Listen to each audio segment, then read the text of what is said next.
منانا ان کو جاتا ہے جو ناراض ہو، جو مصروف اور بیزار ہو ان سے دور چلے جانا ہی بہتر ہے۔ جب آپ اپنے سے زیادہ کسی اور کی فکر کرنے لگ جائے تو سمجھ لے ضلالت آپ سے ایک قدم کی دوری پر کھڑی ہے۔ خوشیاں بانٹنے کی کوشش کیا کرو، نفرتیں تو ویسے ہی عروج پر ہے۔ اپنی خوشی کے لیے کسی دوسری کی خوشی ہاتھ میں مت ملاؤ، تمہاری وہ خوشی بیکار ہے جس کے پیچھے کسی کی آنسو ہے۔ افسوسناک بات یہ ہے کہ ہم نیکی اس وقت کرتے ہیں جب ہم برائی کے قابل نہیں رہتے۔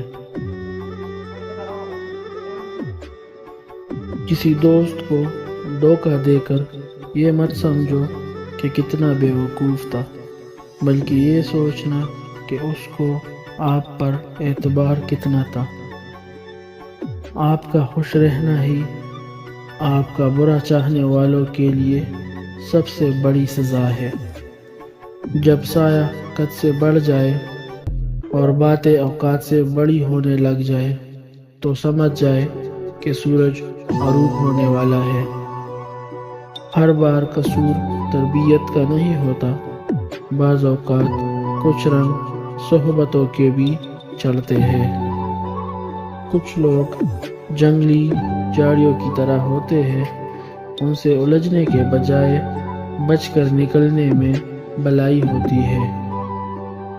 خواب میں 11 اشارے جو کسی بڑی تبدیلی کی خبر دیتے ہیں۔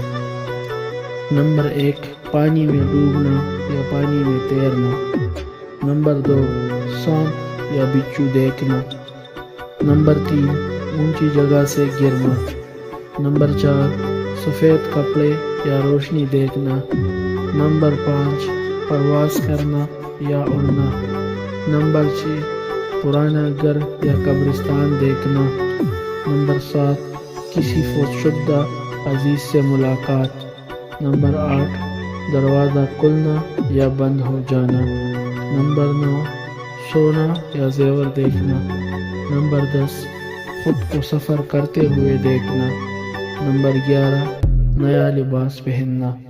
جب بھی اس طرح کے خواب دیکھو تو نظر انداز نہ کرو۔ اس طرح کے خواب آپ کو اشارہ کرتی ہے کہ آپ کی زندگی بہت جلد بدلنے والی ہے۔